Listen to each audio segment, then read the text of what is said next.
Traders Library is proud to present the Trade Secrets video series. These instructional tapes are supported by other educational materials, including charts, manuals, and other visual aids, available at www.traderslibrary.com/tradesecrets. To view these materials prior to watching the video, go to www.traderslibrary.com/tradesecrets. This exciting new series is the first of its kind for traders and investors and provides tactics and insights from experts like Oliver Velez, president of Pristine.com and author of the new book, Tools and Tactics for the Master Day Trader, in Swing Trading with Oliver Velez. If you find a stock that meets strictly the criteria and definition of an uptrend, higher highs and higher lows, your job as a swing trader is to buy every single decline. Not some of them, not a few of them, but every single one. The only question you have to answer is when.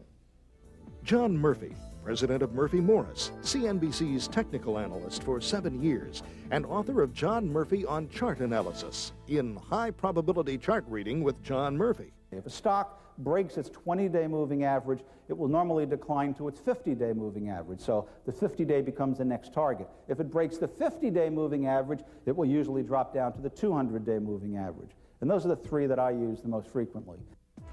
Martin Pring, internationally respected as one of the top technical analysts, founder of the International Institute of Economic Research, and author of Martin Pring's Introduction to Technical Analysis in Technical Analysis for Short-Term Traders. You really just need to pick on 4 or 5 indicators, and that's what most people would do. I think most of the time they just pick on their favorite indicators. And what I do on my daily charts, for example, is I look at the rate of change is the number one indicator I look at. Tony Oz, founding member of Day Traders USA and author of Stock Trading Wizard in Day Trading Wizard, using high probability support and resistance levels. If you don't know how to write a full-blown trading plan like I have, in the Stock Trading Wizard book, what I really recommend doing is write 2 numbers. Even if you're doing an intraday trade, write 2 numbers. Write your exit numbers. Write your price target, write your stop loss. And write them down on paper when you trade. Because if they're written down on paper, it's easier to have the discipline to follow it. If it's in your head, it's adjustable. Robert Deal, internationally recognized trading expert and author of numerous books, including The Strategic Electronic Trader, in The Intelligent Online Trader, Discipline, Tools, Techniques, and Technology. That each individual stock and each individual market has 3 components: a trend component, a profitability component, and a high probability component. And what I do is I give these specific numbers and I score them, and then I have that list, remember I told you about, that pops out, that six or more securities? Then I narrow that down with this methodology to 3. All of these tapes and over 3,000 other investment-focused products are available on the Traders Library website at www.traderslibrary.com. That's www.traderslibrary.com. Go there now and sign up for the weekly email specials that will get you free books, free videos, free audios, and information on new products and upcoming conferences. Or call 1-800-272-2855, extension T188. That's 1-800-272-2855, extension T188. Traders Library, providing solutions for investors for over 10 years.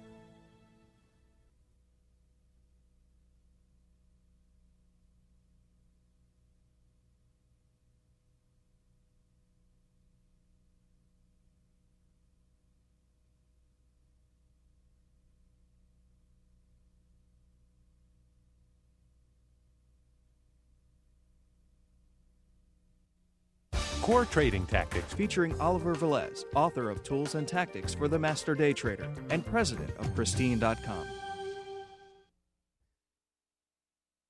Oliver Velez. Thank you. Thank you. Thank you. We've got a fantastic showing for you. This is actually the first time I am doing a presentation on core trading. All right, core trading in my opinion, is a very critical, should be a very critical part of everyone's investing and or trading program. And we're going to cover a great many concepts today that you should be able to, once mastered, add to your trading arsenal, and of course, dramatically increase your investing performance. All right, we'll talk about a variety of things, things such as the fact that there are 4 styles of trading that fall into 2 broad categories. We'll talk about the dynamics that have primarily changed this industry. We'll talk about the things that have contributed to why you are here listening to me today. All right, and I believe, I'm a history buff, and I believe that virtually every single market player should be somewhat of a history buff, because history, as far as the markets are concerned, really truly do repeat themselves over and over again. Successful trading comes down to a few very basic concepts. All right, it's not as complex as some would have you believe. All right, it's not as mysterious as you may actually feel it is. The principles behind proper market play, the concepts that form the foundation of successful trading, are very, very simple in nature. Doing them is the hard thing. Give me 1 to 3 days, and I can teach you virtually every single thing you would need, ever need, to make a successful living in the markets, if that's truly your desire. All right, but after a 1 to 3 day period and obtaining every single tool necessary, every single tactic and technique necessary to make a living in the markets, the real challenge begins. That challenge is the conquering of the self. Once you have a very intelligent methodology under your belt, once you have the right tools, once you have the right techniques, and so forth and so on, your number one enemy is you.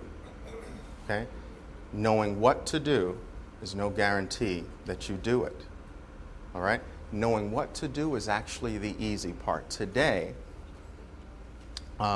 it is, I believe, quite fortunate that a number of very highly successful market players have decided that it's financially rewarding enough to stand in front of audiences and talk for 8 hours a day. This is a very positive development in the industry today. When I started trading 14 years ago, 14 and a half, almost 15 years ago, no one was interested in teaching you. Why? There was no incentive.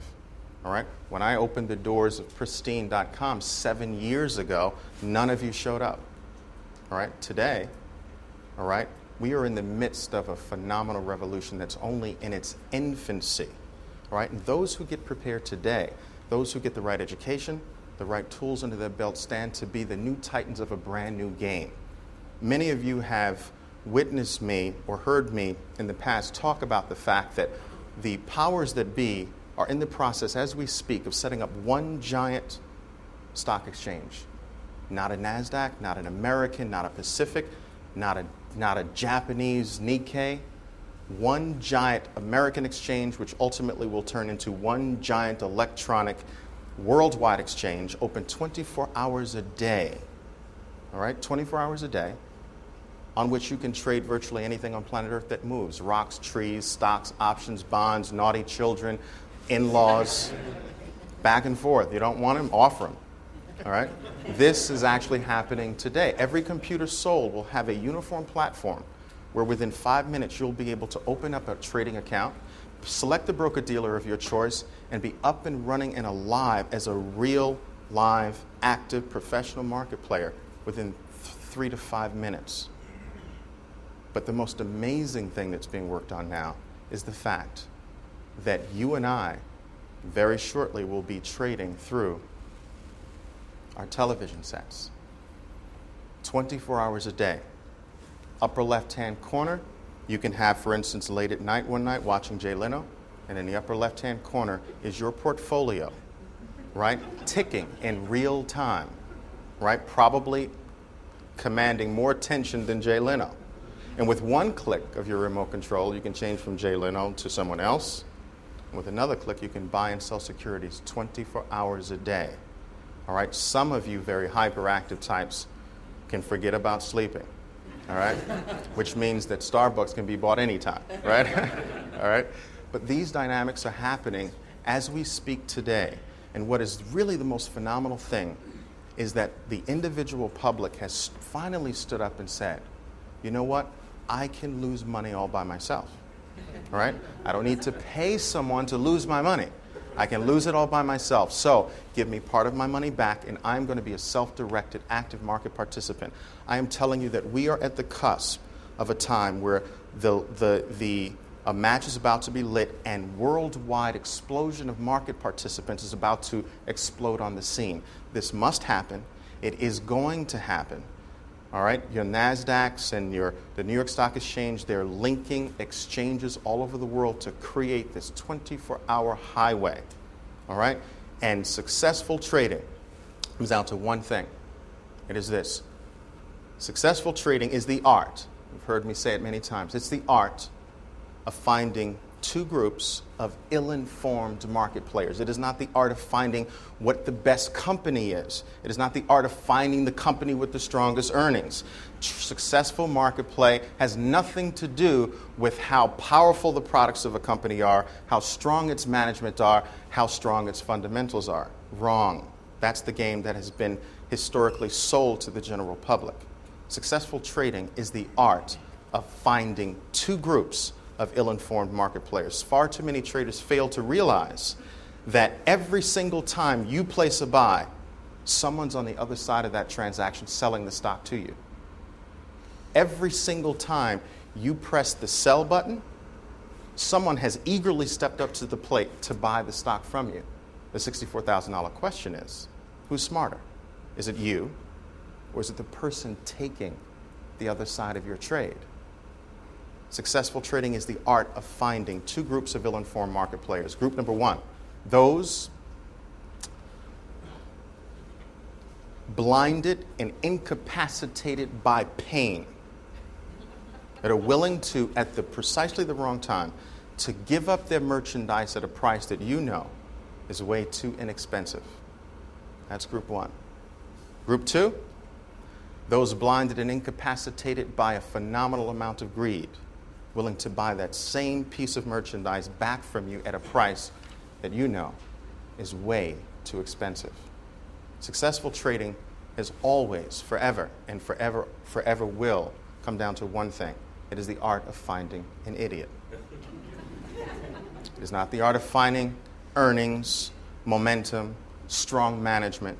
Do you think that a stock coming across the screen of a NASDAQ market maker, a 5,000 share buy order for WXYZ, the market maker in the stock sees this 5,000 share buy order, looks at it, do you think his first question is, what was the quarterly earnings for this stock last quarter? Is the management strong? Is the company doing the right thing? What did the last 3 to 5 analysts say about the stock? No. You know what his first question is? Is this 5,000 share order from an idiot? Or is it from someone who really knows what they're doing? Because the answer to that question will determine how he handles the order. An idiot, I'll fill it. Someone smart, I'll act as an agent and go out in the market and stick it with someone else. All right? Successful trading is the art of playing people. And the concepts we'll talk about today in core trading form will be concepts that are designed to teach you how to capitalize off of two very important points, the only 2 points you need know how to find in the market. The point where fear stops and greed shows itself for the very first time. The other point is when greed is running a marathon and then all of a sudden stops. And for the first time, after greed has run a race, fear shows itself for the first time. Those are the only 2 points in the market, the only 2 transitional points you need know how to find. All right? The concepts we'll talk about today are designed to teach you how to find those specific points. All right? Let's begin. Very quickly, we have the course we're about to go over is broken up into 4 sections. In the introduction, we will cover a few items. A major time shift, which has been something that I consider to be quite incredible. There has been a major analytical shift in the market and in the industry as well. And of course, we'll talk about the differences between fundamental analysis and technical analysis, and why, of course, we always believe that the technical approach is the far superior one. The next section, we'll move into the foundation. This is the area that forms the cornerstone of my entire philosophy as it relates to core trading. We'll talk about the 4 styles of trading. We will actually go into core trading to define precisely what it is. We'll also talk about core trading versus investing, and most importantly, the idea that there are 2 forms of core trading, the macro version and the micro version, both of which are extremely powerful. In the third section, we will cover the key events. This is going to be the heart of our core trading seminar. And in this section, we will cover 3 very well-defined key events that you will walk out of here knowing how to spot and identify in the markets. I've always taught that successful traders need only 2 or 3 consistent items to make a living in the markets. 2 or 3. And we'll cover 3 today. The following section, of course, we'll cap off with taking the foundational concepts, the key events, and designing specific strategies that will help you walk into the market week by week and extract profits. Let's start off with the introduction. Let's talk about this phenomenal major time shift. Fact number 1. 20 years ago, the typical investor looked to hold a stock for 4.5 years. Just 20 years ago, the average holding time for an individual stock was 4.5 years. Fact number 2. Today, the typical investor looks to hold a stock position for 4.5 months. This is a phenomenal shift in the typical holding period. I'm quite aware of the fact that your parents and your grandparents would never have dreamed of holding stocks for 4.5 months and flipping them. All right? 4.5 years was probably, for many people, too short. Most people played what I call the Rip Van Winkle approach to the markets. You've heard me say that before. That's when you buy a stock today, you take a nap for like 10 years and hope everything is okay when you wake up. Well, today, that is an ineffective way to play the markets. No longer do individual companies dominate their niche like they used to in the 1930s and the 1940s. No longer can you count on the fact of a company staying ahead of the pack for 14 years, 20 years, and 30 years. All right? The cycle changes so rapidly today that you, as a market player, had better be prepared to weave in and weave out on a shorter term basis. I've got 2 theories to talk to you about. They are my theories. Theory number 1. We believe the investor's average holding period of any stock will drop from 4.5 months to 4.5 weeks inside of 2 years. This time shift is in the fastest part of the shift. Many people during the year of 2000 learned that holding on for extended periods of time does not work. All right? I believe that this shift continues to drop. Theory number 2, which means that long-term investing, commonly referred to as the typical buy and hold approach, is no longer an effective way to play the markets. Now, I know that I will conjure up many arguments from people as a result of stating this theory, but it is absolutely true in my opinion. Do you know that the number 1 enemy or the number 1 fear of the CEOs of major technology firms like Microsoft and Sun Microsystems and Oracle, do you know their number 1 fear is? It is not the major company down the street or across the country. It's the 18-year-old who has nothing else to do but sit in his basement or his garage thinking up a way to come up with a better technology. Do you know that technologically we live in a different world every 8 months? And because of that, no longer can we count on buying a stock or a company with the idea of it dominating its niche forever. It simply does not work today. All right, and there are some major dynamics behind this change. What has actually led to this dramatic change? And again, we're going over parts of the history which I believe are very important to understand. Fact number one, we've experienced a 25-year decline in commission rates. That's one of the items that have actually led to this dramatic shift. You realize when I placed my first professional trade, I bought 1,000 shares of Intel. It cost me $1,500 in commissions. 1,000 shares of Intel, $1,500. $1,500 in, $1,500 out. Could I possibly have been a short-term market player? No. 25-year decline in commission rates started with May 1st, 1975, when the U.S. deregulated commission rates. Most firms actually raised rates. Others, like Charles Schwab, kicked off a brand new industry, the discount industry, and lowered rates, which moved into the deep discount industry. And of course, now it virtually costs us pennies to play the stock market. The barrier to entry has been lowered, making short-term market play actually more viable today than it used to be. What else has led to this dramatic shift? A worldwide collapse in interest rates. Very, very important, making equity participation an absolute must. All right, how many people remember the days where interest rates in money markets used to be 21%? Early 80s? All right, who needed the stock market? 21%, 18%, 19%. Today, do you know what the average interest rate for a 30-year Japanese bond is? Zero. 30 years, you can hand your money to the Japanese government, and in 30 years, maybe you'll get the same amount of money back. Maybe. Okay? Zero interest rates. Now who needs the stock market? Everyone. If you happen to have any interest in staying ahead of the inflation monster, you had better be involved in the stock market. All right?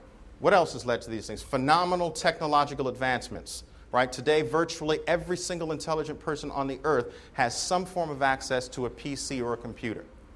What else? New order handling rules. Thanks to a former Fed chairman who was a champion of the individual, new order handling rules that have helped to make the playing field just slightly more level has also led to this dramatic shift, making it more possible for individuals to play like professionals.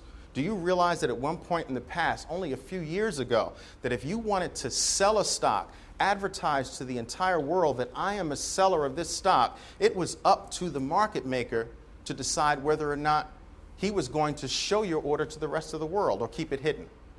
Well, because of new order handling rules, he must show the order. He must advertise it to the rest of the world and so forth and so on. So new order handling rules have led to that. What else? The advent of the internet. The advent of the internet is not only changing the way we see, feel, and think about the world, it's changing the way we see, feel, and think about the markets and the way we potentially profit from the markets. The internet has done one very, very important thing. It has narrowed the gap between the source of information and the final recipient. And I want you to understand how potent this is, because the key to wealth in any industry has historically been controlling the gap between one thing and another, whether it's the gap between the bid and the ask, the gap between the original source of information and the final recipient. Whoever controls that gap has a key to a limitless vault. And for decades upon decades, the powers that be, those who could buy through wealth the access to early information, controlled and dominated the markets. Today, because of the advent of the internet, the gap between the source of information and the final recipient has gone to virtually zero, so that the playing field, as far as information is concerned, is close to being equal or level.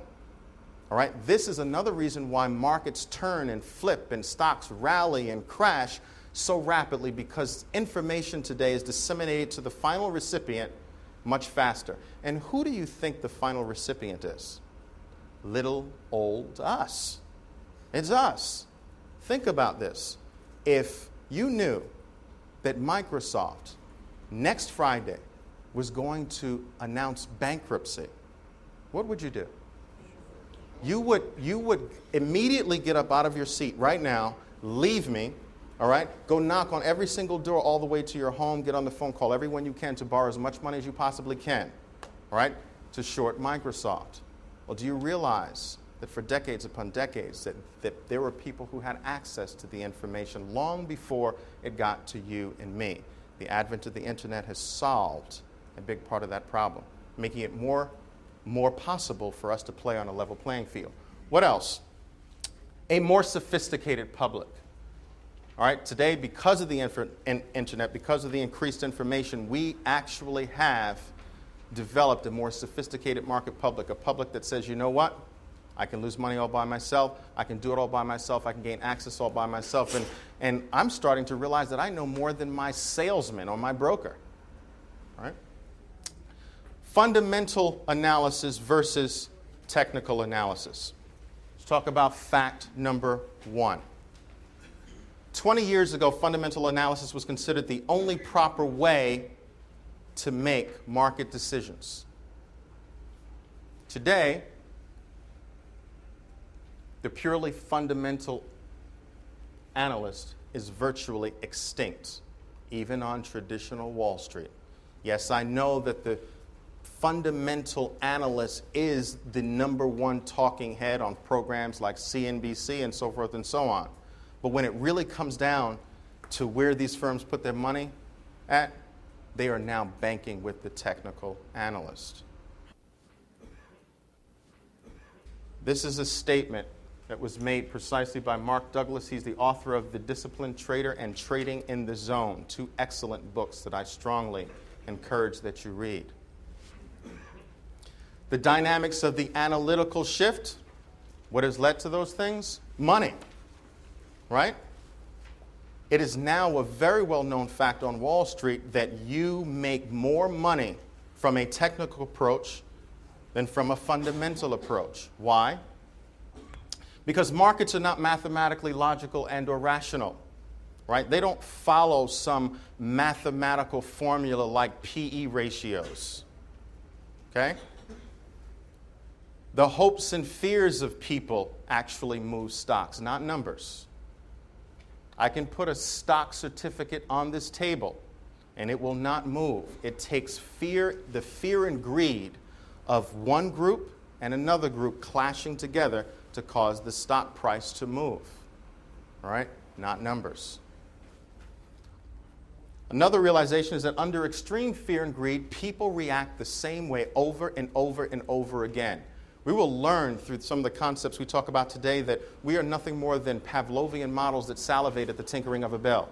Every single time, right, one thing happens, we react the same way. Every single time another thing happens, we react the same way.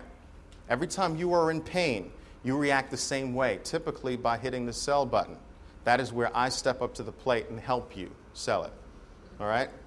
And every single time, all right, we are experiencing greed, we react the same way. And this is what sets up some very interesting technical phenomena. Charts are the footprints of these actions and reactions. Next one. Basically, in other words, charts do not lie. CEOs lie. Analysts lie. You can have a CEO on CNBC talking about how positive his company is and how strong his products are, how much they dominate their niche, while he, his wife, his girlfriend, and the janitor are all dumping the stock. But you know what? Every single action must be printed. And because it's printed, it must form the chart. Charts do not lie. Numbers lie. I started my career, my professional career as an accountant. That is why I'm a technical analyst today. All right? What I was asked to do, trust me, I lost all faith in numbers. Have you heard the recent news about Arthur Andersen? All right? Being sanctioned for huge amounts of money for painting reports and so forth and so on. So, all right, charts do not lie. And I want to know, as a market player, I want to know, is the chart matching the talking mouth? If the chart is matching the talking mouth, then the talking mouth is okay to listen to. If it is not, I default to the chart. Let's move into the building blocks. This is now we're moving into the foundation part of the course. These concepts will form the cornerstone of our entire core trading philosophy. There are 4 trading styles: core trading, swing trading, guerrilla trading, and micro trading. I'll repeat that. There are 4 styles of trading based on Pristine's philosophy: core trading, swing trading, guerrilla trading, and micro trading. These 4 styles fall into 2 broad categories. The 2 categories are the wealth building category and the income producing category.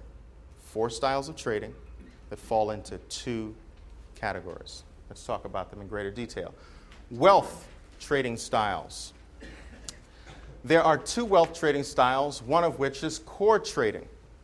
The core trader looks at weekly charts, and looks to hold stocks anywhere from several weeks to several months. That's very important to understand. The core trader looks at weekly charts, makes his or her decisions off of weekly charts, and looks to hold stocks anywhere from several weeks to several months. He wants to pull a big chunk out of individual trends. The other style of wealth building trades is swing trading. Swing trading is a style of market play that I've helped to popularize over the last 7 years. It is a style that uses daily charts to establish entries and exits. And it is a style that looks to hold stocks anywhere from several days to a couple of weeks. Several days to a couple of weeks, typically 2 days to 5 trading days. Then there's the income trading styles, and there are 2 as well. Guerrilla trading. All right, guerrilla trading is what I call hit and run trading.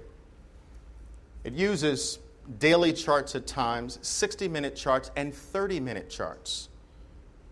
And this style of market play looks to hold stocks anywhere from several hours to several days. Notice how the time frame is getting smaller. The last style of income producing trading is micro trading, commonly referred today as day trading. Micro trading primarily focuses on 5-minute and 15-minute charts, and the typical micro trader is looking to hold stocks anywhere from several minutes to several hours. Now let me focus on this just a little bit. 4 trading styles that fall into 2 broad categories. All right? Wealth building and income producing. The Pristine philosophy calls for a trader to have at all times a wealth building trade going on and an income producing trade going on at all times.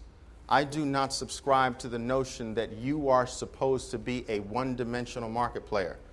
I believe that you do not step into the circle of professionalism until you become a multi-dimensional market player, where you're playing multiple time frames, not necessarily multiple stocks. I am not a big supporter of diversification.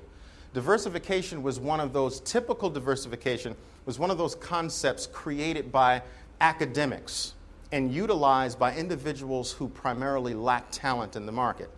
You know, diversification is that typical diversification is that theory that says, I'm going to throw enough against the wall and something's going to stick, make me look good.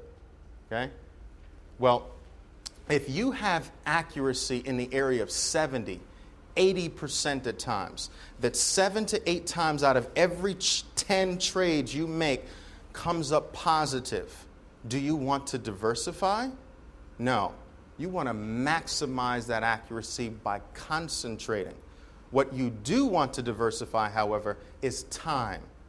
So we are not strong believers in diversification of stocks, but we are very strong believers in diversification of times. There are times when your wealth-building trading will be rocking, and your income-producing styles will be stinking up the joint.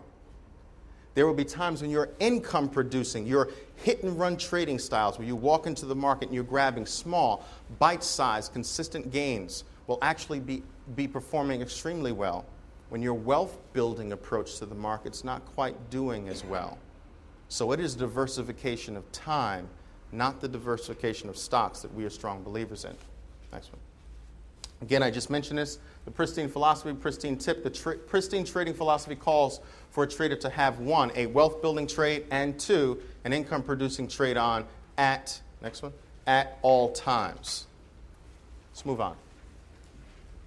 Core trading defined. What is core trading? First, core trading is a style of market play that typically covers a holding period of several weeks to several months. We talked about that. There are also 2 forms of core trading, which we also mentioned. There's the macro style of core trading and the micro style of core trading. This style of trading has become the new form of investing. All right, investing is a whole different animal. We're talking about trading. Core trading today has become the new style of trading. People are very cognizant of the fact that holding stocks and playing ostrich doesn't work anymore. Right? The core trader uses weekly charts to make entries and exits, and core trading is best used on key stocks and indices, especially those indices or items that mimic the entire market or major chunks of the market. Things like the QQQs, the cubes, the spiders, SPY, that tracks or mimics the S&P 500. Items like the diamonds, DIA, that tracks the Dow, and various other items that track large sections of the market. These are some of the best items to use core trading tactics on, and we'll talk about that a little later. Core trading is the key to capturing substantially larger gains than your typical swing trader and micro trader can expect to achieve. All right? I believe it is a very important part of every trader's trading arsenal or trading program.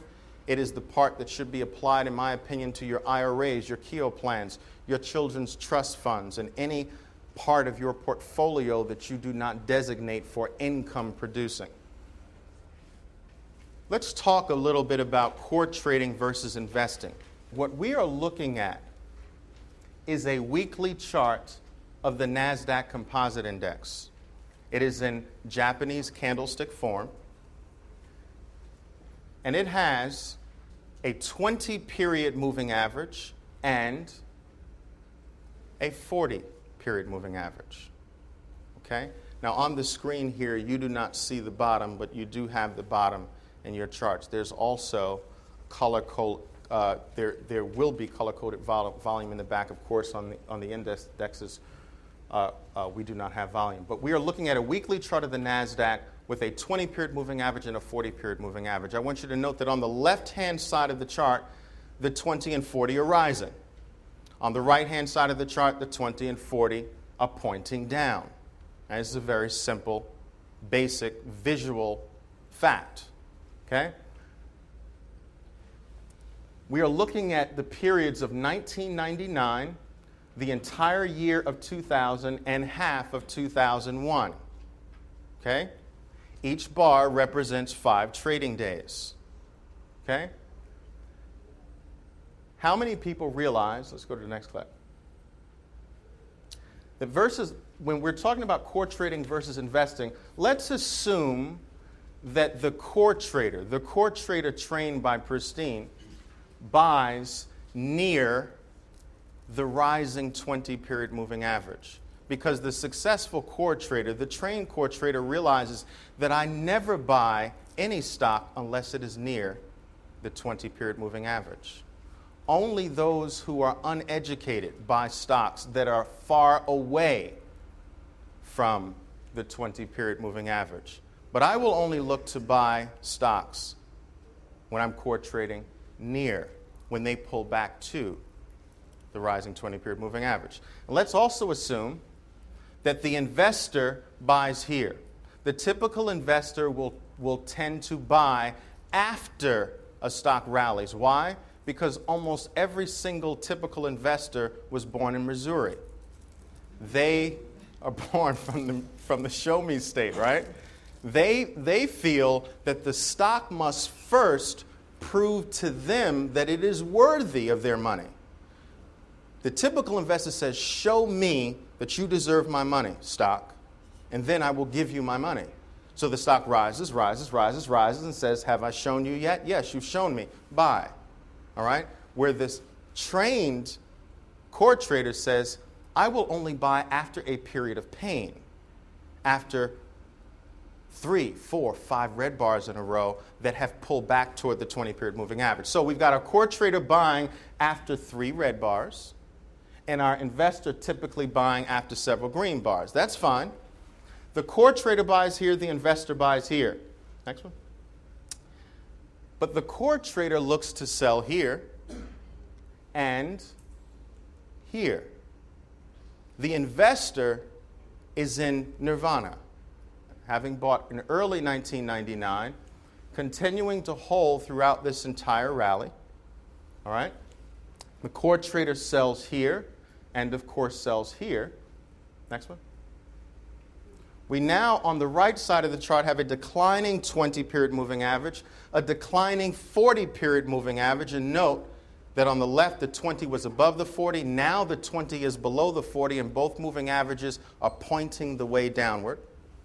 The typical core trader, trained, by the way, looks to short the market here and short the market there,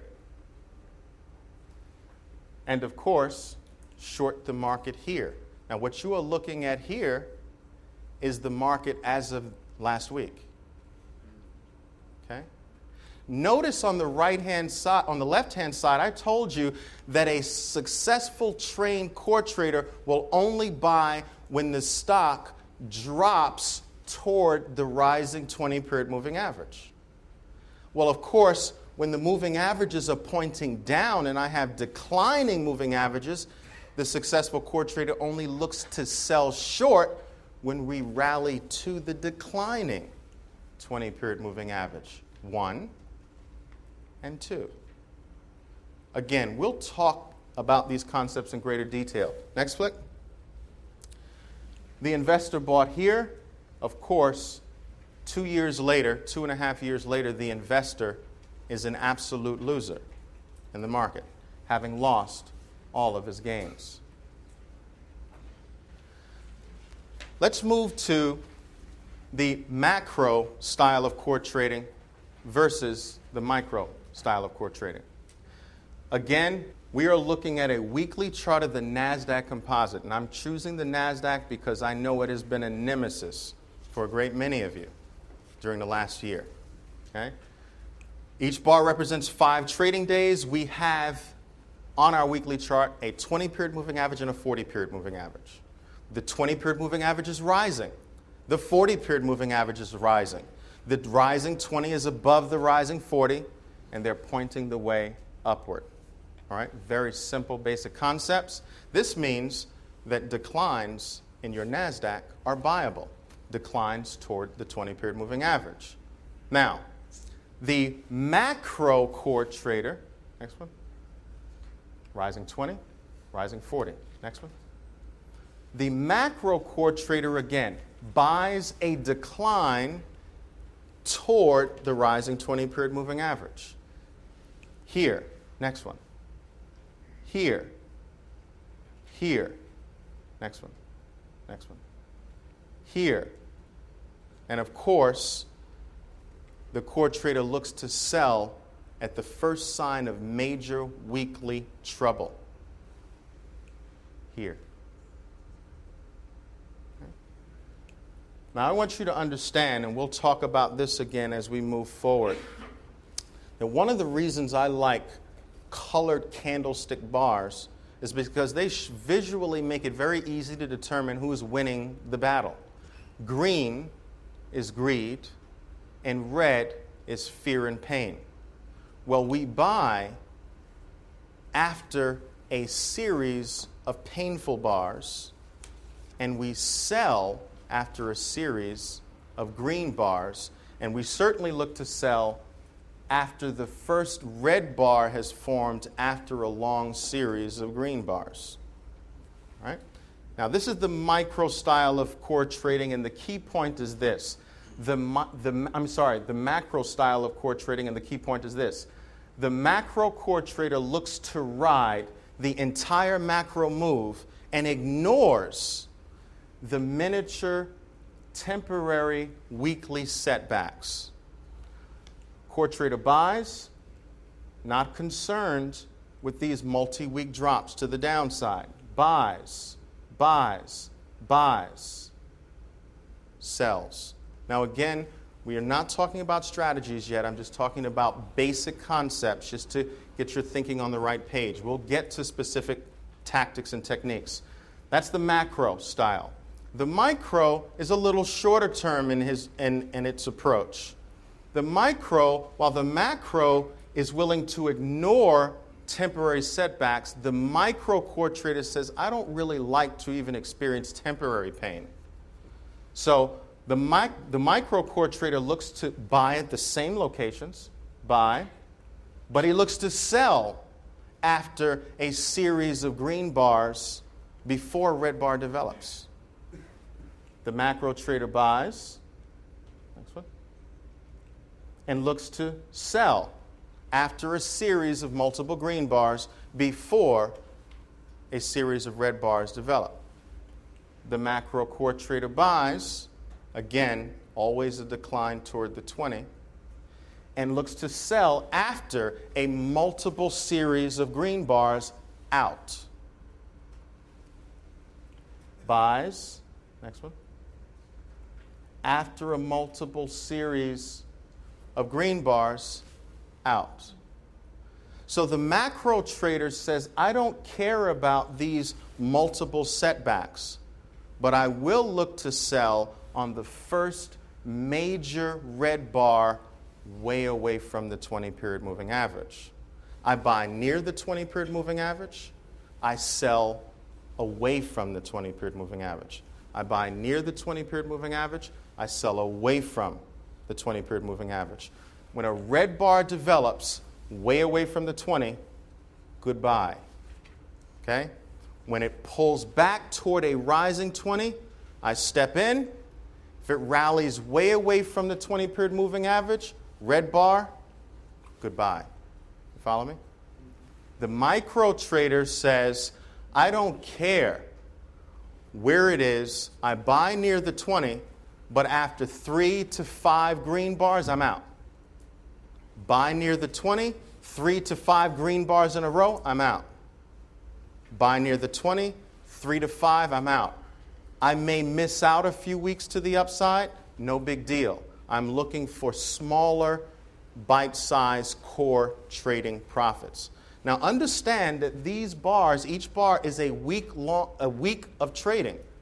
So this is many, many, many months. Okay? So when we're buying, we're experiencing several months to the upside. Out. Core trading. Macro core trading, micro core trading. We are now looking at a weekly chart of the QQQs. How many people know what the QQQs are? How many people don't know what the QQQs are? All right, QQQs is a unit that trades on the American Stock Exchange. It is a unit that mimics the NASDAQ 100.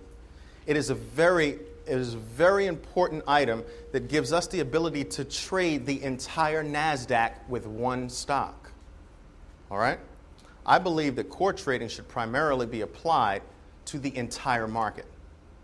Do you realize that 85% of professional money managers cannot outperform the spiders, the SPY, which tracks the S&P 500, and the QQQs, which track the NASDAQ?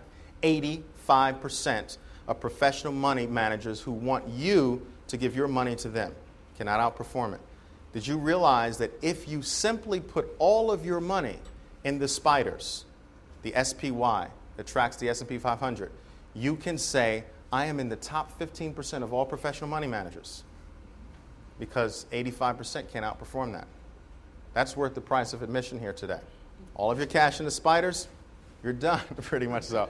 Add a little bit of timing to that and oh my God, you can really outperform them, and that's what we're talking about here. Weekly chart of the QQQs. This is the NASDAQ having topped out. What month do most bull markets top out in? March of 2000, top, goodbye. I want you to note that after this course, you will have realized that these are candlestick bars, color-coded volume, 20-period moving average and 40-period moving average. After this course, If you had taken this course back in 1999, you would have realized that, next one, this is an absolute sell signal. Is it near the 20 or away from the 20? Oh, interesting. And how many red bars in a row? 4. That's a buy signal. Next one. You would have also known that this is a sell signal, that this is a buy signal, that this is a sell signal, a buy, a sell. Easy. You can go home now. No. Not as easy. But I will tell you that by the end of this course, you will understand these points, because this is what we call a climactic sell setup. A stock that has moved so far from the rising 20-period moving average that it is going to have to pay a very nasty price and be pulled back to earth. Climactic sell setup. That this is nothing more than the typical 3 to 5 bars of pain in a row, step up to the plate and alleviate someone's pain. We are nothing more than Anderson men and women when it comes to the market. We satisfy, we're good Samaritans, right? We satisfy those in pain, willing to give up their merchandise after how many bars? 3 to 5. And we satisfy greed, right? After how many bars of green? 3 to 5. Satisfy pain, give it to them if they want it after 3 to 5 green bars. Buy it from them if they want to give it to you after 3 to 5 red bars. Give it to them after 3 to 5 green bars. 3 to 5 red bars. This is a bottoming tail. We'll talk about tails, how they indicate institutional buying. This is a 3 to 5 green bars in a row. Give it to them. Sell it. All right? 3 to 5 green bars. Up, up, up 1, up 2, up 3, up 4, up 5. Give it to them. It's also retesting a prior high. This is the reverse of this. If a stock is a sell if it gets way above the 20, then isn't it a buy if it gets way below the 20? The 20-period moving average is like the spinal cord of a stock. The stock cannot sway too far away from that spinal cord for very long. We'll talk about the fact that the 20-period moving average should be viewed as a leash. The stock should be viewed as a dog. The dog can only go so far as long as the leash. When the dog goes too far, the leash yanks the stock back. The stock went too far, give me a minute. The stock went too far above the 20. The 20 had to pull the stock back down. Here, the stock drops too far below the 20. The 20 pulls the stock back up. Climactic buy. How many red bars in a row? 1, 2, 3, 4. Step up. Alleviate the pain. What next? This is a buy, another buy. Why?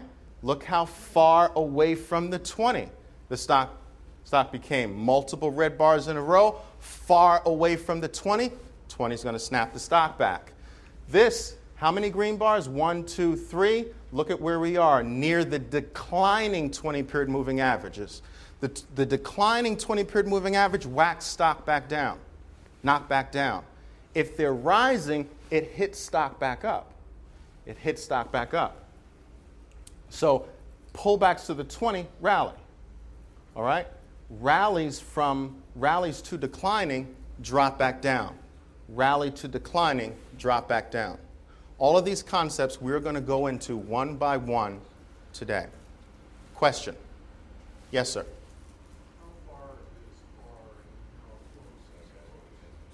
All right, very good question. The question was, how far is far, Oliver? Well, there is no numerical equation I'm going to give you. I don't believe in that. I do believe in you applying your visual eyes, your visual ability to the chart. If a chart abnormally gets away from the 20, meaning there's a great distance of space between the 20 and the stop, you know that you are not to touch it on the buy side. But the first sign of trouble can be sold. What's the first sign of trouble? What color bar? Red. All right? Now, those who understood this one concept in 2000 would have never gotten stuck with a technology stock. Every single technology stock on the face of the planet on March 2000 was way away from the rising 20, and then they all formed a nasty red bar. Think about this. I want you to remember this. If you remember one thing walking out of here, remember this. Stock way away from the 20, red bar, run for cover. I'll repeat it. Stock way away from the 20, red bar, run for cover. Yes, sir? Joe, do you use Bollinger Bands to figure out how far away? I'm not a very... Bollinger Bands can be useful at times. They are primarily useful in sideways trading patterns. All right? I find that it is better to keep it simple, and we'll talk about the only tools you need to apply the concepts that at least I teach you. Yes, sir? How can you apply volume when something is getting too far away or too close? Volume we'll talk about. Absolutely. Volume is a critical key to predicting price movement, and we'll talk about that a little bit in detail in just a few moments. Yes, sir? If you look at the chart on the left, Yes. okay, we're moving up far left. Start with right there, moving up with the green bars. We get to that red. Yes, that is a sell. Okay, get the hell out. Absolutely, that is a sell. Now, of course, let's say you sold everything. Of course, you missed this last run-up. I will tell you that my number one problem as a market player is that I sell too soon, and I want it to be your problem. All right? We are not interested in the exact bottom, and we're not interested in the exact top. All right? We leave those to whom? The liars. All right? They're the only ones who buy at the bottom and sell at the top, right? I like to deal with the stock market like prime steak. We want the middle. Leave the fat outsides or outside trimmings to everyone else. Get in there and take the heart of the move out. You may leave some out, some on the table on the upside. You may not get the exact bottom, but you'll take the middle. I say that because your sells and buys are exactly at the top and bottom. I mean, looking at the chart after the fact. Well, there was no sells at that bar. I don't see a sell, even though you said sell. Now you're telling me that, but I don't Well, see. of course. Well, remember, way away from the 20, red bar, run for cover. Again, we get it again. Way away from the 20, red bar, run for cover. And we'll talk about a very interesting statistical fact in just a moment, and I will have to move on because I do not want to shortchange you. There's, of course, another sell. Of course, look at the crescendo in volume. We'll talk about the effects of volume on stocks in just a few moments. Next one. The tools of the core trade. Now, again, we've so far just been talking in generalities. All right, we're going to zero in on virtually every single tactic or technique that would have put you in the right buys and the right sells on that NASDAQ chart. All right, the charting tools are simple. We want weekly charts displayed in Japanese candlestick form. I do not consider a chart unless it's in Japanese candlestick form. They got it right 1,000 years ago. Okay, we'll talk a little bit about that. Technical tools are color-coded volume. Of course, if you have a charting package that allows you the ability to put color-coded volume on it, it's better. Otherwise, any form of volume will do. 20-period moving average and the 40-period moving average. These two are your buddy system. This is your buddy system.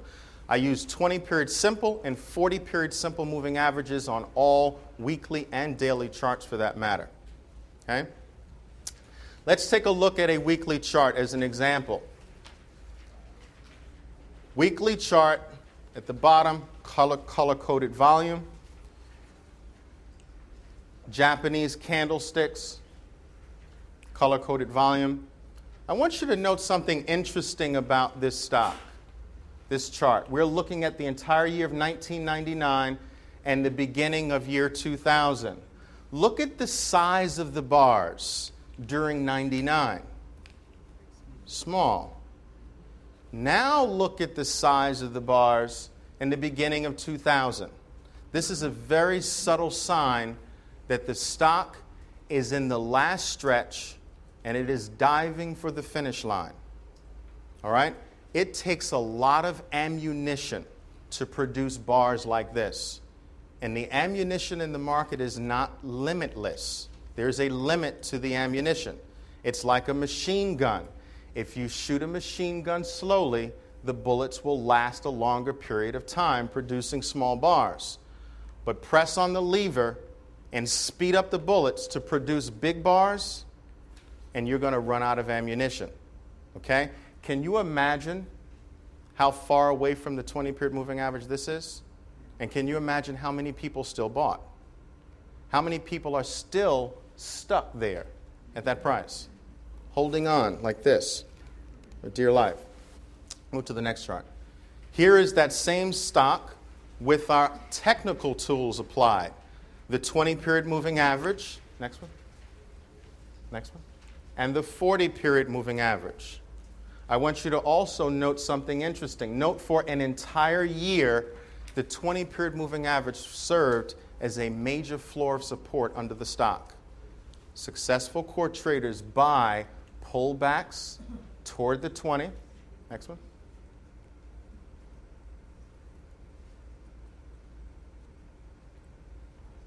And sell on multiple green bars away from the 20. They buy near the 20, sell away from the 20. Buy near the 20, sell away from the 20. Again, if there's one thing you walk out of here understanding, let it be this, that you are to never ever touch another stock in your entire trading career if it is way away from the 20-period moving average. And I would even add, you should never think about buying a stock unless it is after a multiple series of red bars to the downside. Step in, you buy after pain, you sell greed. You buy after pain, you sell greed. Most traders have it reverse. They buy greed and sell after 3 to 5 red bars. They buy greed and sell after 3 to 5 red bars. That's backwards. Okay? All we have to do is flip that around. God bless you. Next one. Oh, very far away from the 20. Are you an interested buyer? No. First red bar, if anything, you're an interested shorter. Okay? Next one. Weekly chart, color-coded volume, 20-period moving average, 40-period moving average. That's all you need. Everything else you add is superfluous. It doesn't mean it's useless. It just means that it's just giving you the same information, just differently. There is nothing else. Every other indicator out there, and you're going to hear about a lot this weekend, all right? Every other item out there is nothing more than a derivative of these things, all right?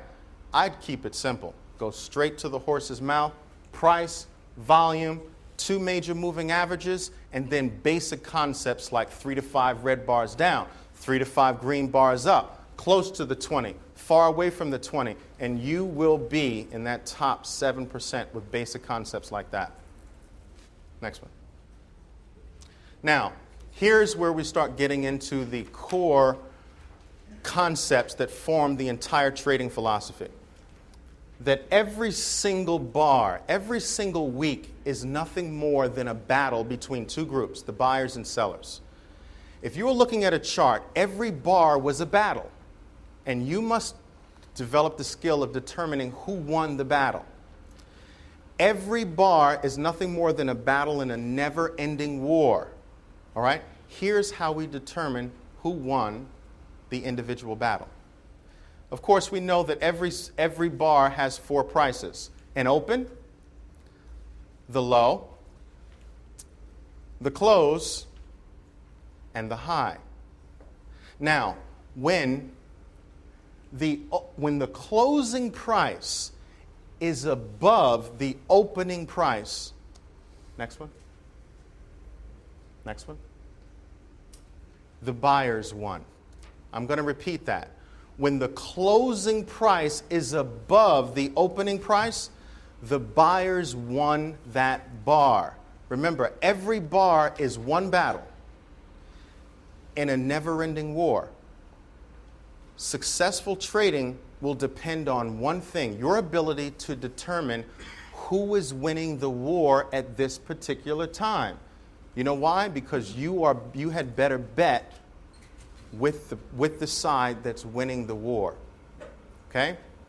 This is how we determine who is winning an individual battle. If the stock closes above its opening price, the buyers won that battle. All right? Next one.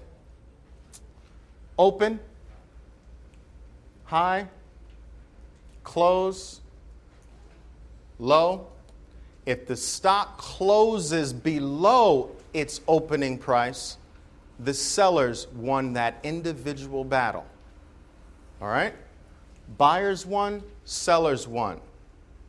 Very important concept. It's very basic. It's very simple. Do not let the simplicity fool you, because this is going to form the entire foundation for a very phenomenal trading methodology. Okay? The stock closes above the opening price, buyers won. Stock closes below the opening price, sellers won the bars. Now, next one. Here's a very, very important statistical fact. Pristine tip. I want you to focus on what I'm about to say.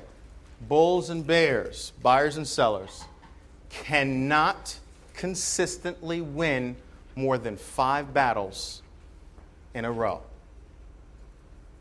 I want to repeat that. Bulls and bears cannot statistically win more than 5 battles in a row. Each side will typically give up the power to the other side after 3 to 5 battles.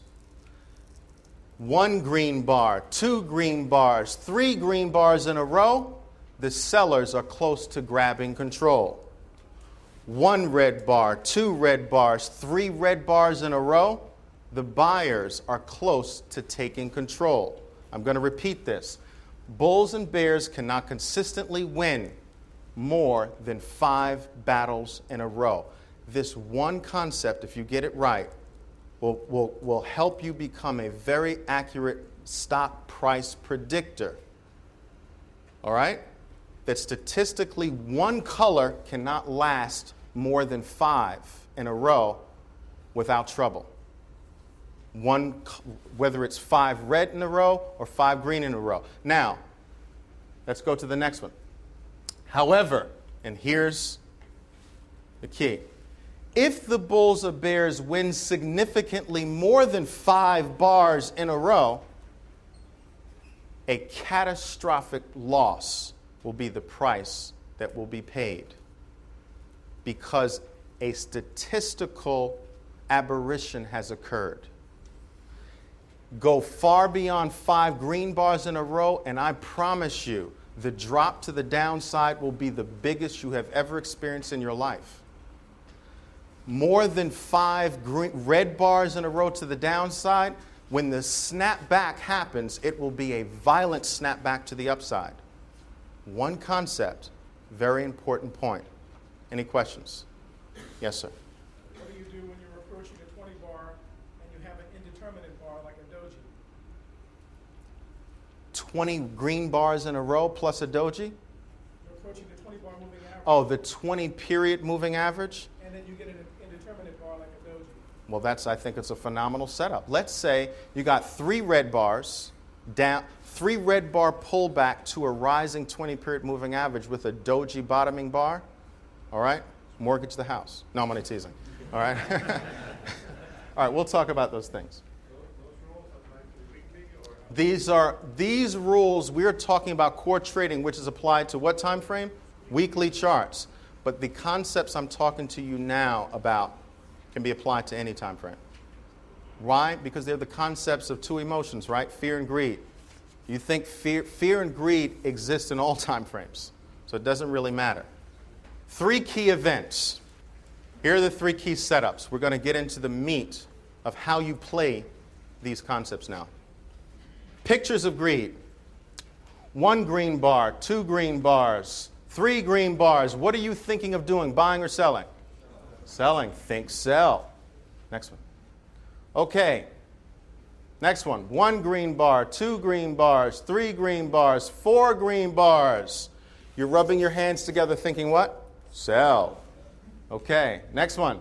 1 green bar, 2 green bars, 3, 4, 5 green bars in a row. Sure. Get ready. Get ready. Put your bank deposit slips to the right-hand side, and your finger on the sell button. All right? Okay. Think sell. Now, do you realize that most individual market players buy after 5 bars up? Okay? All right. Do you realize that the number one rule from the analysts are to buy new highs? When 75% of all new highs fail, 75% of all new highs fail. But in virtually every single technical analyst book and so forth and so on, buy new highs. Okay? Why do you think that's so? Because when major sellers have to sell and want to sell, don't they need buyers? Okay? Should be smart about this. So, 3 to 5 bars up, you're thinking sell. Too much greed has already happened. Next one. Here's a 3 to 5 bar concept to the downside. 1 red bar, 2 red bars, 3 red bars. What are you thinking, buying or selling? Think buy. Don't buy. Don't just buy because you see 3 red bars. All right, we'll get to that. I want you thinking buying. I want you on the buy side now thinking that, getting ready to buy. All right, next one. 1 red bar, 2 red bars, 3 red bars, 4 red bars. It is party time. Okay? I have a 7-year-old daughter. His name is Rebecca. I've talked about this before. Every week we sit down and we have a little lesson on the market. She thinks Daddy plays computer games for a living. All right, and she likes it. All right? And I teach her this. I say, okay, sweetheart, all right, how many bars do you see? 10, Daddy. All right, how many of the 10 bars are green? 7, Daddy. How many are red? 3. Who's in control, sweetheart? The buyers, Daddy. That's simple, right? Okay. How many bars do you see now, sweetheart? 20, Daddy. How many red bars? 14 red bars out of the 20, Daddy. How many green bars? All right? 6. Who's in control, sweetheart? The sellers, Daddy. It's simple concepts, right? Simply counting bars. Well, if red bars mean the sellers won that battle, and green bars mean the buyers won that battle, if I count the number of bars in my chart, whichever one comes up with more winning battles is winning the war. That's the side that I should be on. Now, I know what the Bible said, right? David beat Goliath on the stock market. Trust me, Goliath always wins. All right, so we bet with Goliath in the stock market. How do you find Goliath? You count the bars. Now, I also teach you this. I say, sweetheart, you know, the red bars, the sellers can't be in control more than 3 to 5 times. So how many red bars do you see? 1, 2, 3, 4, Daddy. What time is it, sweetheart? Party time, Daddy. All right? We're going to repeat this over and over again. Next bar. 1 red bar, 2 red bars, 3 red bars, 4 red bars, 5 red bars. What time is it? Party time. All right. Okay. Let's go. Next one. Now we're going to breeze through. I'm going to teach you how to count your way to profits in the market. I am telling you that some of you are thinking that this is too simple. It can't work. I want you to prove me wrong. This works. We do it every single day. Okay. Here is a weekly chart of Intuit, a relatively popular NASDAQ stock. You can see that the stock was primarily in a sideways trend over a period of time. I want you to look at this. How many red bars? 1, 2, 3. 3 red bars. It's party time. Pull back toward the 20. Next one.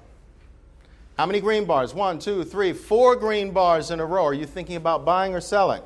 Selling. How many red bars? 1, 2, 3, 4, 5.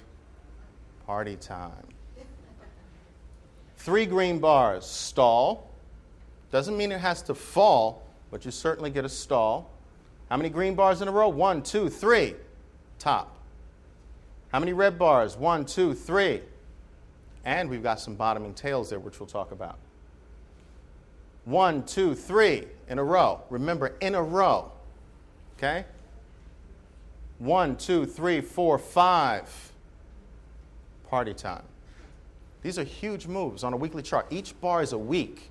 So on this move, 1, 2, 3, 4, 5, 6 weeks. Look how far away from the 20 you are. Are you thinking about doing what? Selling. All right? Never again in the rest of your life will you ever buy a stock away from the 20. If you get a call from your broker at 7 o'clock at night bothering you at dinner who wants you to buy a stock that is way away from the 20, your first action the next day should be to fire the broker. Okay? Next one. Let's count our way to profits again. Next one.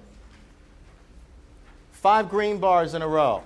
Way away from the 20. I am not interested buyer. If I'm in the stock, I'm an interested seller. Next one. 3 green bars in a row, back toward my 20-period moving average. I'm stepping in, looking for someone willing to give up their stock at precisely the wrong time. 1, 2, 3, 4 red bars in a row. Next one. 3 red bars in a row. Far away from the 20. I'm not interested as a buyer. If I'm in the stock, I'm interested in handing it off to someone who does not know what they're doing. Okay? Next one. Let's talk about bull and bear tails. We're getting into some really interesting things now because I'm going to take this 3 to 5 bar concept and we're going to add some very phenomenal things to the 3 to 5 bar concept. Now, bottoming tails and topping tails, I've written several articles on this. Extremely important event. I have some traders who make their entire living off of this one concept, finding bottoming tails and topping tails and going the other way. Let's talk about them. 1 bar up, 2 bars up, 3, 4.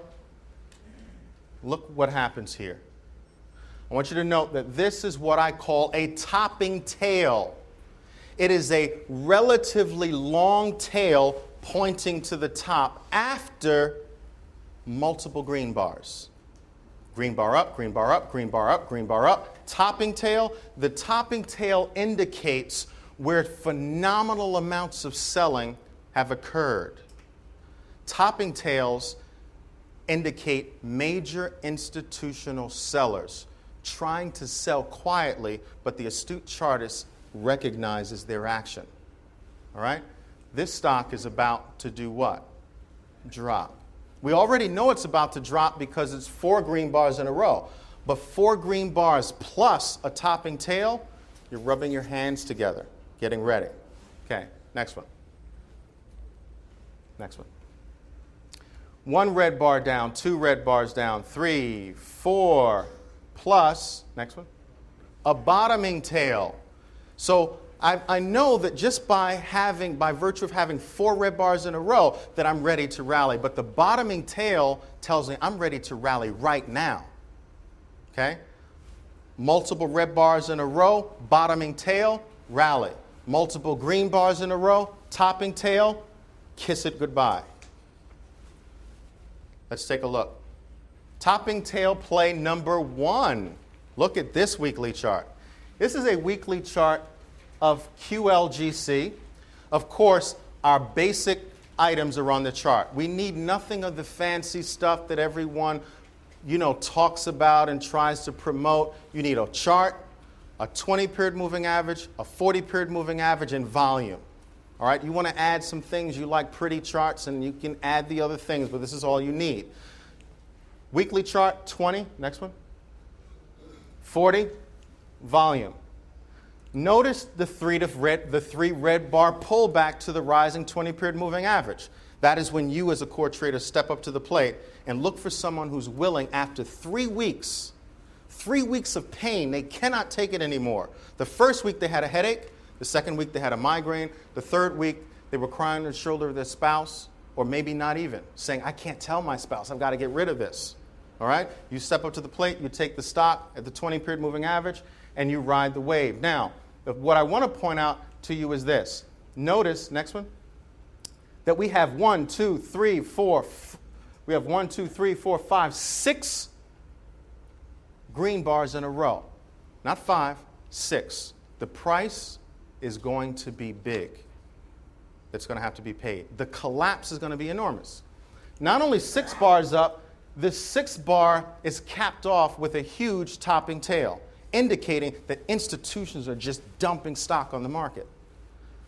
Notice also how far away from the 20 I am. The price paid is going to be huge. Next one. Next one. So we've got 6 bars up in a row. 1. Topping tail. Uh-oh, that's 2 things. The party's over. Next chart. How much is the party over? A $160 catastrophe. Okay? Phenomenal. Again, 6 green bars in a row, topping tail, way away from the 20. First red bar is going to trigger the decline. Bam. Next one. Bottoming tail play. I want you to note that we have a weekly chart, rising 20, rising 40. When both are rising, you can buy the pullbacks toward the 20. All right? Here's how many red bars? 1, 2, 3. 3 red bars in a row toward the 20. You step up to the plate. You're an interested buyer. The stock rallies. Next one. Tops out. Of course, we talked about this. Look how far away from the 20. Topping tail. Party's over, at least temporarily. We have how many red bars down? 1, 2, 3, 4, 5, 6 red bars down, plus a bottoming tail at or near the rising 20-period moving average. Think about the things that are lining up. Let's go over them again. 6 red bars in a row, not 5, 6, meaning that the snapback should be violent. Next item, a bottoming tail. Not only 6 red bars, but 6 red bars plus a bottoming tail. It's party time. How much of a party? A 110% party. Okay? Phenomenal. Nice move. Now, of course, look how far away from the 20 it is again. Not interested. First red bar will kick off a major decline. Next one. Let's talk about the next event. This is called the bullish and bearish changing of the guard. It's a concept or a name that I've given to a very frequently occurring concept in the market. Next one. 1 green bar, 2 green bars, 3 green bars in a row, 4 green bars in a row, and look what happens. A red bar happens. We've talked about this. The balance of power has shifted from the buyers to the sellers. After 4 green bars in a row in this example, it can be 3, it can be 4, it can be 5, excuse me. But after multiple green bars in a row, a red bar forms, and you know that the sellers have now regained control of the market. They are now in control of the war. And you are looking for multiple red bars to follow. Next one. Now we have red bar. Next one. Red bar, red bar, red bar, followed by a green bar, a flip, a shift, a changing of the guard at the door of your money has happened. All right? The guard at the door was a seller. He's given up and given the controls or given the key to the buyers here. And now we're looking for multiple green bars to follow. So, red bars after multiple green bars, drop. Green bar after multiple red bars, rally. Let's move on. Look at some bearish changing of the guard plays. Here's a weekly chart of ARBA, rising 20. Let's go. 5 green bars in a row. Not 3, not 4, 5 green bars in a row. Plus a bearish changing of the guard. Plus a topping tail. Plus way away from the 20. My God in heaven. You know what's about to happen, right? A major price is going to be paid to the downside. 5 up bars in a row, bearish changing of the guard, plus a topping tail, way away from the 20, kiss it goodbye. It's going to collapse. $120 catastrophe. Okay? Again, if there's one thing you understand when you leave this course, is to never ever think about buying a stock that is way away from the 20. But if anything, turn it into a profit-making opportunity. Way away from the 20, after 3 to 5 green bars in a row, a flip to a red bar, topping tail, kiss it goodbye, profit from it. Okay, let's breeze through this, guys. 3 red bars in a row, 4 up bars in a row, plus a topping tail, 5 down bars in a row. But look at this. I've got 5 red bars in a row, plus a bullish changing of the guard. The guard flipped. It just went from red to green after 5 red in a row. That's a powerful sign. Step on board and just take the ride. 3 bars in a row, 3 bars in a row, plus 3 bars plus a bullish changing of the guard, plus bottoming tail. My God in heaven. 3 bars in a row down, bullish changing of the guard, plus bottoming tail. Step on board and get ready for the ride. Look at this. 3 up bars in a row, plus a red bearish changing of the guard. 3 up bars, bearish changing of the guard, kiss it goodbye. It's going to move to the downside. 5 red bars in a row, bullish changing of the guard, plus bottoming tail. I've got 5 red bars in a row, bullish changing of the guard, bottoming tail, equal profits to the upside. These combinations happen every single day in the market. And all you have to do is know the combinations and just sit and wait for them to happen. That is one of the number one problems of market players. They feel they must be active at all times, but no. You find several events that happen over and over again, and all you do is play the waiting game and the number game, and you play it over and over and over again. Next one. 4 up bars in a row. Next one. I want to breeze through this. I have a few slides left, and let's breeze through all the concepts. Okay? These are what I call mighty 20-period moving average plays. I told you that if the 20-period moving average is rising, and the 40 is rising, and the 20 is above the 40, you can buy pullbacks toward the 20. Let's talk about that. Next one. 1 red bar. Rising 20-period moving average. 2, 3 red bars, 4 red bars. Bullish changing of the guard at or near the rising 20-period moving average. You know that a multiple red bar move back toward a rising, that's the key word, a rising 20-period moving average will ricochet off the 20-period moving average a high percentage of the time. Next one. Next one. Green bar, green bar. That should be a declining 20. Green bar, rally toward a declining 20. That should be a 20, guys. A declining 20-period moving average. The 20-period moving average should knock the stock back down, but it must be declining to do so. All right, next one. Let's take a look. Here is a weekly chart of Altera Corp, a very popular semiconductor stock, trades on the NASDAQ, right? Each bar represents weekly charts. We're looking at 1999 into 2000, a rising 20, a rising 40. The rising 20 is above the rising 40. I want you to note the pullbacks toward the 20.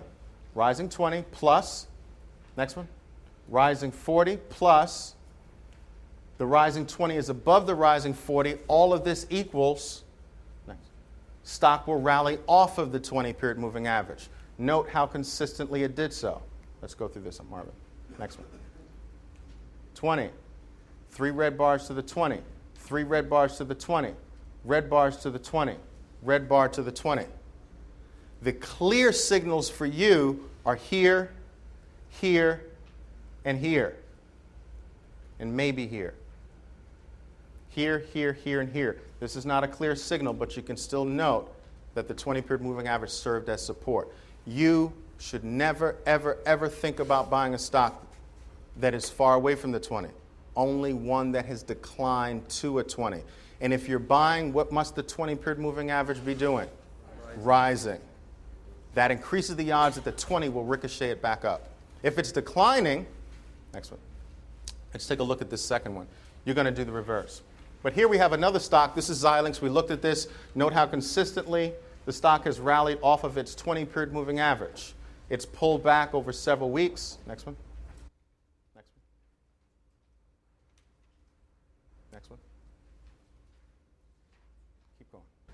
20-period moving average, 20-period moving average, 20-period moving average, 20-period moving average, 20-period moving average, 20-period moving average. This is over a year the stock has rallied off of the 20-period moving average. Now, what do you think most stocks are doing now? Declining off of the declining 20-period moving average. Remember, guys, it is just as easy to make money in today's market as it was in 1999. The chart's just upside down, that's all. All right? You know how back in 1999 you could just pick any 4-letter symbol stock, buy it, and like in 5 minutes collect the money? Well, in today's market, or at least in the last 6 months, what can you do? Pick any four-letter symbol, hit the sell button, and in 5 minutes collect money. It's the same thing, just reverse. All right, just so we have a hard time flipping it. If the 20-period moving average is rising, you're a buyer. If it's declining, you're a seller on rallies to it. It's simple. Let's move on. Here's an example of a declining. Note my 20 is declining. My 40 is declining. My 20 is below the 40. That means that any rally toward my 20, the 20 should knock the stock back down. All right? Down, down, down, down, down. Just simple process. Next one. Here is the NASDAQ. Here is the QQQs. Here are two major sell signals that we basically took advantage of, and you know how to take advantage of it now. I got a declining 20, a declining 40. The declining 20 is below the declining 40. That means any rallies of how many bars in a row? 3 to 5 toward the declining 20-period moving average. I'm stepping in and I'm looking to sell. Most people are looking to buy. Hey, we've got 3 weeks up in a row. The market's coming back. Not if that 20-period moving average is declining, it's not.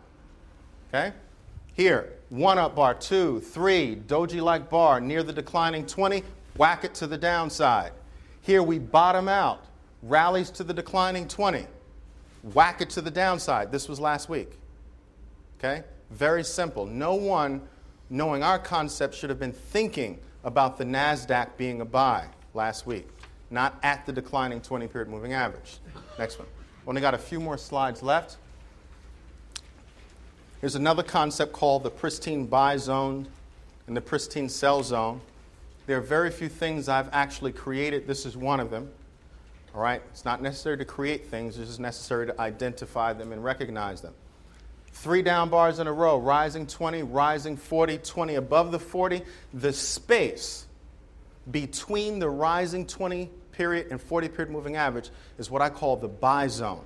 I realized about 7 years ago that incredible rallies occur when the stock drops between these two moving averages.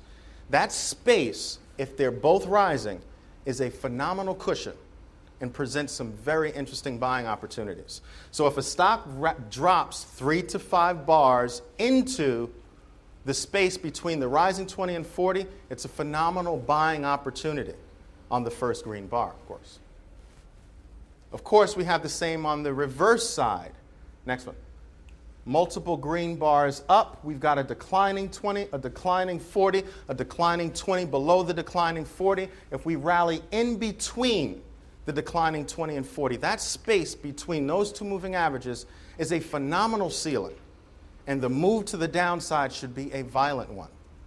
Sets up very phenomenal selling opportunities. Let's move on and take a look at some examples. Weekly chart of LLTC. Okay, a popular technology stock.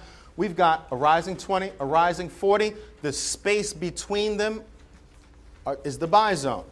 Here is a three red bars in a row in between the rising 20 and 40. First green bar kicks off a rally. Now remember, each bar is a week, so this is 1, 2, 3, 4, 5, 6-week rally for many, many points. All right? We pull back, buy zone, buy zone. All right? This space is a very important spot. Okay, next one. Another one, pristine buy zone. We've got 1, 2, 3, 4 red bars in a row to the downside. In between the rising 20 and 40, the stock takes off. 1, 2, 3, 4, 5 red bars in a row to the downside. Right in between the rising 20 and the rising 40, pristine buy zone, the stock takes off. Next one. Here's the sell zone. Here's the spider. This is the item that tracks the S&P 500. If you want to be a big giant like portfolio manager, all you have to do is buy the spiders when the moving averages are doing what? Rising. And you sell the spiders when the two moving averages are doing what? Declining. It sounds basic, simple. I want you doing it though. All right? Here, declining 20, declining 40, declining 20 below the declining 40. It means that rallies are to be sold now, especially those that pull back toward the 20. And if they get past the 20 and enter into the zone, even a more phenomenal sell. Look at this. How many green bars in a row? 1, 2, 3 green bars in a row, right? And then what else? Bearish topping tail plus bearish changing of the guard at the declining 20-period moving average. I want you to think about the items. 3 green bars in a row. That's 1. Topping tail. That's 2. At or near the declining 20-period moving average. That's 3. All right? That's called a mortgage play. All right? These are phenomenal combinations. All right? Multiple green bar rally in a row in the pristine sell zone. First red bar should put the top in. Next one. Sell zone again. This is Microsoft. This has been one of the best core trading stocks of all time. All right, I wish you were here like a year ago or 2 years ago. Look at the phenomenal setups. Wait, are you an interested buyer? No way. Look how many green bars. Look how far away from the 20. And you know what's amazing? What is this called? A bearish changing of the guard, way away from the 20. Kiss it goodbye, right? Drop. Now look how far away from the 20 on the downside it gets. The leash is really tight now. The leash is going to have to pull the dog back. All right? Snap back, but we snap back to what? A declining 20-period moving average. Green bar, green bar, green bar, 3.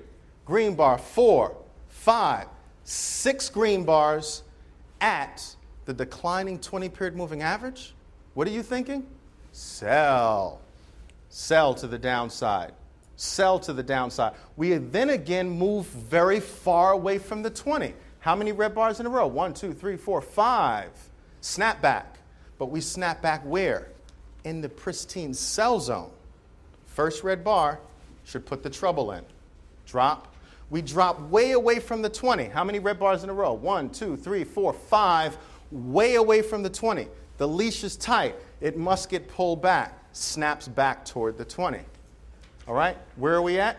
1 green bar, 2, 3, 4 green bars in a row in between the declining 20 and the declining 40, which is called the pristine sell zone. And what happens?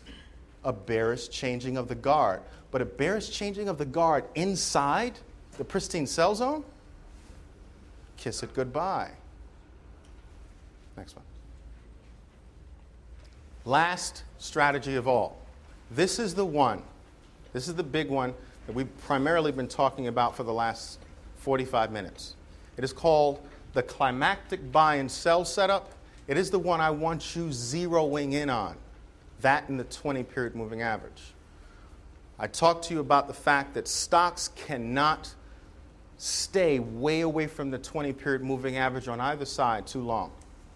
You can make a living in the markets by just waiting for your favorite stock or the entire market, doesn't matter, to get way away from the 20. And then you step in on the first color change. It's simple. That's it. Let's take a look at it. I got 1 green bar up, 2 green bars up, 4, 3, 4, 5. Now I know I'm way away from the 20. Plus I'm 5 green bars up. Greed has run 5 races in a row. Greed is tired now and is going to give up the ghost to fear. All right? The 20-period moving average is like a balloon, right? It's going to get yanked back to the downside. Snap back toward the 20. All right? The climactic buy is just the reverse. Multiple red bars in a row, way away from the declining 20. We're going to look for a snap back to the 20-period moving average. Okay? Let's look at these last few examples. This is my favorite tactic of all. We have a weekly chart, a rising 20, a rising 40. The rising 20 is above the rising 40. The stock has moved way away from the 20-period moving average. It is a visual concept. There is no number I can give you, but you and my 7-year-old daughter can say, gee, Daddy, that's way away from, well, maybe you won't say Daddy, but that is way away from, well, maybe you will. I don't know. That is way away from the 20-period moving average. And if I remember what Oliver said, the price is going to be huge because I've got 6 up bars in a row got it there. It went outside of the statistical norm. It's way away from the 20. I've got not 1 topping tail, but 2 topping tails. Oh my goodness. All right? The party's over. Next one. $75 catastrophe. Let's move to the next one. Set up again. Weekly chart, rising 20, rising 40, rising 20 above the rising 40. 6 up bars in a row. Way away from the 20. Not 1 topping tail, not 2, not 3. I'm telling you, 3 topping tails in a row, way away from the 20. It's all over. Okay? 6 up bars in a row, topping tails. Wide distance from the 20, climactic volume. It's over. The party's over. $85 catastrophe. Next one. Now here's a very interesting one. Weekly chart, rising 20, rising 40, rising 20 above the rising 40-period moving average. 5 up bars in a row, plus a bearish changing of the guard. They flipped. The sellers now have the ball, and they're going to drive it back toward the 20, if not beyond. Plus a topping tail. Think about what I have. 5 up bars in a row. All right? Topping tail, bearish 2020 bar, way away from the rising 20-period moving average.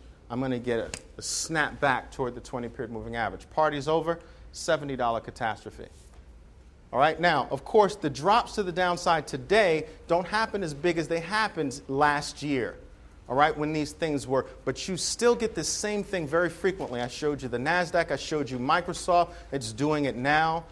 Any stock, weekly chart, these 2 items, 20, the 40-period moving average, you match the distances, you're looking for tails, you're looking for changing of the guards, you're counting bars.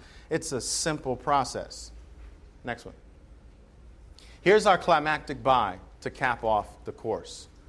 We've got, this is CLS. I want you to note some interesting things on this chart. 1, 2, 3, 4 red bars in a row, plus, what else? Do you see it? Buy zone, yes, plus, what else do you see? Bottoming. See, the professionals say you can't do that. They say you can't predict with any degree of accuracy what the next move is. Well, after 4 red bars in a row, bottoming tail in a pristine buy zone, trust me, next move is to the upside. All right? Now we get 1, 2, 3, 4, 5 green bars in a row, plus topping tail, plus way away from the 20. What's the next move? Down. Professionals say you can't do that. Okay? But we do it every day. Drop to the downside. Now in this case, we get multiple red bars in a row. 1, 2, 3, 4, 5, 6, 7, 8, 9. 9 red bars in a row. Do you know how far away from 5 that is? That's 1, 2, 3. That's 4 bars away from 5. That means the snapback's going to be incredibly violent, right? First green bar, I'm in. All right? Next one. Climactic volume, far from the 20. Get ready. Rub your hand. You have to rub your hands together. That should be up here. Okay. We got 125% rally to the upside over several weeks. Of course, it rallies where? In the sell zone. You're not an interested buyer anymore. You're an interested seller. Last few charts here, guys. Another climactic buy. This is a very fascinating one. Declining. We got, well, here it's rising 20, rising 40, 20 above the 40. Buy zone, you know you're a buyer. Buy zone, you know you're a buyer. But here we have a multiple red bar drop followed by a bullish changing of the guard way away from the 20. You know snap back to the upside is imminent. Next one. 6 bars in a row. Bullish changing of the guard. Far away from the 20. Party time. Rally. 100% rally. Next one. Same thing. Rising 20. Rising 40. 1, 2, 3, 4 red bars in a row. Bullish changing of the guard. You got some bottoming tails in there way away from the 20. Snap back to the 20. Party time. What kind of party? Let's see. A $12 party in this case. Next one. To summarize, core trading combinations. We have the 3 to 5 bar rally and the 3 to 5 bar drop. Okay? 3 to 5 green, 3 to 5 red. They can happen with these items, topping and bottoming tails. So you can have a 3 to 5 bar move with a tail, or a 3 to 5 bar move with a changing of the guard, or you can have them both. 3 to 5 bar move with the tail and a changing of the guard. These make up powerful trading combinations of any kind. Just a 3 to 5 bar move is all you need. If you get a 3 to 5 bar move with a tail, it's more potent. Get a 3 to 5 bar move with a changing of the guard, it's more potent. Get a 3 to 5 bar move with a tail and a changing of the guard, you're in the money big time. Now these combinations, next one, can happen where? At or near the 20-period moving average, my God in heaven.